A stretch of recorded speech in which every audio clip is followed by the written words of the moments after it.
Hello and welcome दोस्तों, मेरा नाम है करण और आप सभी का ट्रेड सॉल्यूशंस के इस यूट्यूब चैनल के ऊपर स्वागत है। तो चलिए अब हम बात करते हैं निफ्टी बैंक निफ्टी के मार्केट एनालिसिस के बारे में और ये देखते हैं कि कल को लेकर हमें इन दोनों के अंदर किस तरीके से प्लानिंग करके चलनी चाहिए। सबसे पहले हम बात करते हैं निफ्टी के बारे में और निफ्टी के अंदर भी हम सबसे पहले बात करेंगे इसके वीकली चार्ट्स के बारे में। जैसा कि लास्ट 2 संडे को जो मैंने मार्केट एनालिसिस के ऊपर वीडियो अपलोड की थी, उन दोनों मार्केट एनालिसिस की वीडियो में मैंने आप लोगों को क्लियरली बोला था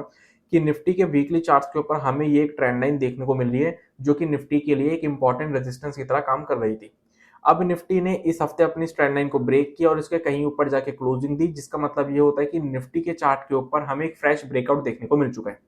इसी के साथ ये जो हमें लोअर हाइज और लोअर लोज की फॉर्मेशन देखने को मिल रही थी, या फिर हम ये भी कह सकते हैं कि ये जो हमें डाउन ट्रेंड देखने को मिल रहा था, ये डाउन ट्रेंड अब ब्रेक हो चुका है और करंट लेवल से हमें निफ्टी के अंदर एक फ्रेश बाइंग मोमेंटम कह लो या फिर एक अप ट्रेंड कह लो, वो हमें आने वाले टाइम में देखने को मिल सकता है। अब अगर हम बात करें कि ये जो हमें रिकवरी पिछले 3 हफ्तों से देखने को मिल रही है, ये जो हमें 3 हफ्तों का बाइंग मोमेंटम देखने को मिल रहा है, ये कहाँ तक कंटिन्यू देखने को मिल सकता है। तो सबसे पहले तो ये हमें कंटिन्यू देखने को मिल सकता है यहाँ तक, जो कि लगभग 17,950 से 18,000 के अराउंड का लेवल है। मतलब कि 17,950 से 18,000 तक का हमें ये बाइंग मोमेंटम कंटिन्यू देखने को मिल सकता है। और अगर ये लेवल्स ब्रेक हो जाता है तो फिर हमें इसके अंदर 18,125 इस लेवल तक का भी बाइंग मोमेंटम ये कंटिन्यू देखने को मिल सकता है। अब अगर हम निफ्टी का डेली चार्ट देखें तो निफ्टी के डेली चार्ट के ऊपर भी हमें सेम ट्रेंड लाइन देखने को मिलेगी जो कि हमें निफ्टी के वीकली चार्ट्स के ऊपर भी देखने को मिल रही थी। और लास्ट संडे को जो मैंने मार्केट एनालिसिस के ऊपर वीडियो अपलोड की थी, उसमें मैंने आप लोगों को क्लियरली बोला था कि ये जो हमें चार्ट के ऊपर ट्रेंड लाइन देखने को मिल रही है, इस ट्रेंड लाइन के अपसाइड में ब्रेक होने के चांसेस भी है और यहाँ से सेलिंग दिखने के भी चांसेस, मतलब 50-50 चांस है। और उसके पीछे का मैंने रीजन आप लोगों को क्या बताया था, इस ट्रेंड लाइन के ब्रेक होने का रीजन मैंने आप लोगों को क्या बताया था कि निफ्टी जो है वो इस ट्रेंड लाइन को बहुत बार टेस्ट कर चुकी है, तो ये ट्रेंड लाइन जो है ये अब कोई ज्यादा इंपॉर्टेंट रेजिस्टेंस नहीं रही, तो इसलिए ये लेवल ब्रेक भी हो सकता है, ये ट्रेंड लाइन ब्रेक भी हो सकती है। और इस लेवल से सेलिंग दिखने का रीजन मैंने आप लोगों को क्या बताया था कि निफ्टी के अंदर हमें 4-5 दिनों से कंटिन्यूअसली बाइंग मोमेंटम देखने को मिल रहा है, जिसके चलते हमें यहाँ पे एक सेलिंग प्रेशर देखने को मिल सकता है। लेकिन निफ्टी ने इस हफ्ते अपनी ट्रेंड लाइन को ब्रेक किया और इसके कहीं ऊपर जाके क्लोजिंग दी। अब अगर हम निफ्टी का डेली चार्ट देखें तो निफ्टी के डेली चार्ट के ऊपर हमें क्या देखने को मिलेगा कि लास्ट ट्रेडिंग सेशन की जो डेली कैंडल है वो हमें एक हैमर की फॉर्म में देखने को मिल रही है। और हैमर कैंडल जो होती है वो होती है एक रिवर्सल कैंडल, जिसका मतलब क्या होता है कि हमें करंट लेवल से निफ्टी के अंदर एक सेलिंग प्रेशर देखने को मिल सकता है। अब ये सेलिंग प्रेशर हमें कब देखने को मिलेगा, वो हमें देखने को मिलेगा इस लेवल के नीचे। ये जो हमें हैमर कैंडल की कंफर्मेशन देखने को मिलेगी वो हमें इस लेवल के नीचे देखने को मिलेगी और ये लेवल हमारे सामने निकल कर आता है 17,700 से 750 के अराउंड का लेवल। मतलब जब निफ्टी 17,700 से 750 का लेवल ब्रेक कर देगी तो फिर हमें इस हैमर कैंडल की कंफर्मेशन देखने को मिल जाएगी, जिसके चलते हमें निफ्टी के अंदर सेलिंग प्रेशर देखने को मिल सकता है। अब ऐसा हो सकता है कि निफ्टी के अंदर हमें करंट लेवल से सेलिंग देखने को मिल जाए और अपनी ट्रेंड लाइन के पास सपोर्ट लेकर वहां से वापस रिवर्सल शो कर दे। अगर ऐसा होता है तो फिर बहुत बढ़िया होगा, क्योंकि अगर ऐसा हुआ तो फिर हमें ये कंफर्मेशन मिल जाएगी कि ये जो हमें निफ्टी के चार्ट के ऊपर इस ट्रेंड लाइन का ब्रेकआउट देखने को मिला है, ये ब्रेकआउट एक सस्टेनेबल ब्रेकआउट है, फॉल्स ब्रेकआउट नहीं है। लेकिन अगर हमें सेलिंग कंटिन्यू देखने को मिलती है जिसके चलते कि हमें निफ्टी की ट्रेंड लाइन जो है वो ब्रेक होते हुए देखने को मिल जाती है डाउन साइड में, तो फिर उससे हमें क्लियरली पता चल जाएगा कि इस हफ्ते जो हमें ट्रेंड लाइन का ब्रेकआउट देखने को मिला है निफ्टी के चार्ट के ऊपर वो एक फॉल्स ब्रेकआउट है। अब अगर हम लास्ट ट्रेडिंग सेशन की बात करें तो लास्ट ट्रेडिंग सेशन में हमें निफ्टी के अंदर क्या देखने को मिला, लास्ट ट्रेडिंग सेशन में हमें निफ्टी के अंदर ऑलमोस्ट फ्लैट ओपनिंग देखने को मिली, जिसके बाद पहले 15 मिनट में हमें निफ्टी में एक शार्प सेलिंग देखने को मिली और पहले ही 15 मिनट में हमें उस कंप्लीट सेलिंग की रिकवरी भी देखने को मिल गई। एक डोजी कैंडल हमें निफ्टी के चार्ट के ऊपर पहले 15 मिनट में देखने को मिली थी। देन उसके बाद फिर हमें इस डोजी कैंडल के चलते ऑलमोस्ट पूरे फर्स्ट हाफ निफ्टी के अंदर एक शार्प सेलिंग प्रेशर देखने को मिला। देन उसके बाद फिर सेकंड हाफ में निफ्टी के अंदर लोअर लेवल से हमें एक शार्प बाइंग मोमेंटम देखने को मिला, जिसके चलते निफ्टी की क्लोजिंग जो है वो हुई अपने डेज हाइस के आसपास। दूसरी चीज, इस बाइंग मोमेंटम के चलते निफ्टी ने अपने एक इंपॉर्टेंट रेजिस्टेंस लेवल को भी ब्रेक कर दिया और वो लेवल था 17,800 का लेवल। 17,800 के लेवल्स को भी निफ्टी ने फाइनली ब्रेक कर दिया और उसके ऊपर ही क्लोजिंग दी। अब अगर हम बात करें कि निफ्टी के अंदर हमें आगे को लेकर किस तरीके से प्लानिंग करके चलनी चाहिए, तो निफ्टी के अंदर हम जो लॉन्ग पोजीशन बिल्डअप करेंगे वो हम करेंगे इस आखिरी की 15 मिनट की कैंडल के हाई के ऊपर। जैसे ही निफ्टी अपनी इस लास्ट 15 मिनट की कैंडल के हाई को ब्रेक करती है और इसके ऊपर कोई पॉजिटिव कैंडल या पॉजिटिव प्राइजेशन शो करती है, हम निफ्टी के अंदर फिर से लॉन्ग पोजीशन बिल्डअप करेंगे, क्योंकि हमें बस इतना ध्यान रखना है कि जब तक निफ्टी जो है वो एक अप ट्रेंड में चल रही है, तब तक जब जब प्रीवियस स्विंग हाई का लेवल ब्रेक होगा तब तक हम निफ्टी के अंदर लॉन्ग पोजीशन बिल्डअप करेंगे। हमें मार्केट के साथ चलना है, मार्केट के अगेंस्ट नहीं चलना। अब लॉन्ग पोजीशन के केस में हमारे सामने जो टारगेट्स निकल कर आएंगे वो होंगे सबसे पहले 17,900 से 925 के अराउंड के लेवल्स, और अगर ये लेवल्स ब्रेक हो जाते हैं तो फिर हमें इसके अंदर 18,000 से 18,025 के अराउंड के लेवल्स भी देखने को मिल सकते हैं। और अगर 18,000 से 18,025 का लेवल ब्रेक हो जाता है देन फिर हमें और भी हायर लेवल्स निफ्टी के अंदर आने वाले टाइम में देखने को मिल जाएंगे। लेकिन अगर हम बात करें शॉर्ट पोजीशन की कि शॉर्ट पोजीशन हम निफ्टी के अंदर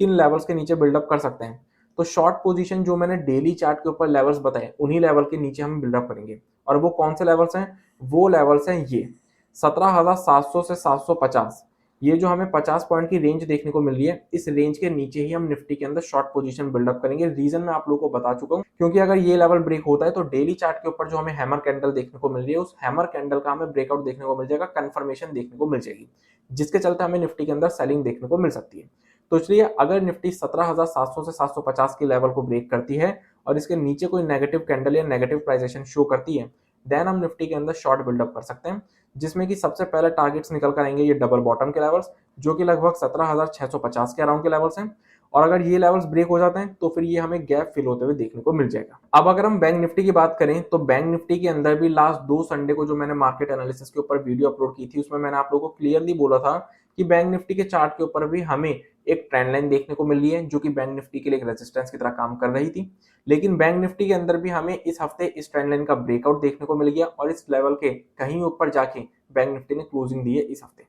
अब बैंक निफ्टी के अंदर भी ये जो हमें लोअर हाइज लोअर लोज की फॉर्मेशन देखने को मिल रही थी, या फिर हम कह सकते हैं कि ये जो हमें डाउन ट्रेंड देखने को मिल रहा था, इस ट्रेंड लाइन के ब्रेक होने के चलते ये डाउन ट्रेंड जो है ये ब्रेक हो चुका है, जिसका मतलब ये होता है कि करंट लेवल से हमें आने वाले टाइम में बैंक निफ्टी के अंदर भी एक फ्रेश बाइंग मोमेंटम देखने को मिल सकता है, एक अप ट्रेंड देखने को मिल सकता है। अब बैंक निफ्टी के अंदर भी ये जो हमें 3 हफ्तों की बाइंग देखने को मिल रही है, 3 हफ्तों की जो रिकवरी देखने को मिल रही है, ये हमें कहां तक कंटिन्यू देखने को मिल सकती है। अगर हम उसकी बात करें तो ये रिकवरी हमें इस लेवल तक कंटिन्यू देखने को मिल सकती है जो कि लगभग 42,900 से 43,000 के अराउंड का लेवल है। मतलब 42,900 से 43,000 तक के लेवल्स की हमें ये रिकवरी जो है ये कंटिन्यू देखने को मिल सकती है। अब अगर हम बैंक निफ्टी के डेली चार्ट की बात करें तो बैंक निफ्टी के डेली चार्ट के ऊपर भी लास्ट संडे को जो मैंने मार्केट एनालिसिस के ऊपर वीडियो अपलोड की थी उसमें मैंने आप लोगों को क्लियरली बोला था कि बैंक निफ्टी के डेली चार्ट के ऊपर भी ये जो हमें ट्रेंड लाइन देखने को मिल रही है, इस ट्रेंड लाइन के अपसाइड में ब्रेक होने के चांसेस और करंट लेवल से सेलिंग दिखने के चांसेस, दोनों के चांसेस 50-50% है।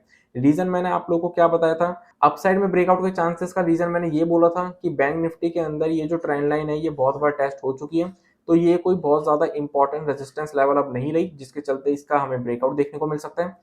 इस लेवल से हमें सेलिंग दिखने को मिल सकती है। उसके पीछे का रीजन मैंने आप लोगों को बताया था, क्योंकि बैंक निफ्टी के अंदर भी हमें 4-5 दिनों से कंटिन्यूअसली बाइंग मोमेंटम देखने को मिल रहा था, तो यहाँ से हमें एक सेलिंग प्रेशर देखने को मिल सकता है। अब हुआ क्या, बैंक निफ्टी के अंदर हमें इस हफ्ते मंडे के दिन सबसे पहले तो एक सेलिंग प्रेशर देखने को मिला इसी ट्रेंड लाइन के पास से, लेकिन फिर ट्यूसडे के दिन से हमें रिमेनिंग 3 ट्रेडिंग सेशन इस हफ्ते के एक बहुत ही बढ़िया बाइंग मोमेंटम देखने को मिला और बैंक निफ्टी ने कहीं ऊपर जाके इस ट्रेंड लाइन से क्लोजिंग दी। अब अगर हम बात करें कि बैंक निफ्टी के अंदर लास्ट ट्रेडिंग सेशन में क्या देखने को मिला, तो लास्ट ट्रेडिंग सेशन में हमें बैंक निफ्टी के अंदर गैप अप ओपनिंग देखने को मिली। गैप अप ओपनिंग के बाद पहले 15 मिनट में हमें बैंक निफ्टी के अंदर एक शार्प सेलिंग देखने को मिली।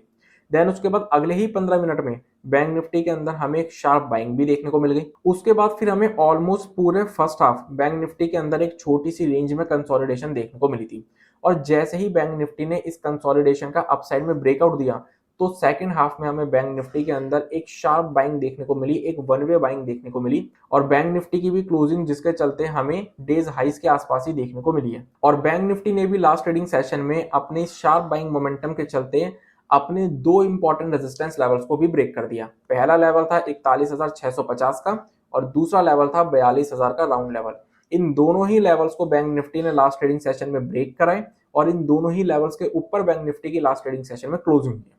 अब अगर हम बात करें कि बैंक निफ्टी के अंदर हमें आगे को लेकर किस तरीके से प्लानिंग करके चलनी चाहिए,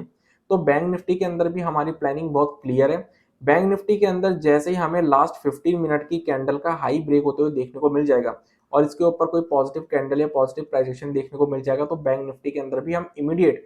फ्रेश लॉन्ग पोजीशन बिल्डअप कर सकते हैं। रीजन बहुत सिंपल है, बैंक निफ्टी भी जब तक अपने अप ट्रेंड में बना हुआ है तब तक बैंक निफ्टी के अंदर जैसे जैसे हमें प्रीवियस स्विंग हाइस के लेवल्स ब्रेक होते हुए दिखते रहेंगे, हम बैंक निफ्टी में लॉन्ग पोजीशन बिल्डअप करते रहेंगे। हमें सिंपली मार्केट को फॉलो करना है, मार्केट के अगेंस्ट नहीं जाना। अब बैंक निफ्टी के अंदर भी लॉन्ग पोजीशन में हमारे सामने सबसे पहले टारगेट्स निकल कर आएंगे 42,350 के लेवल्स।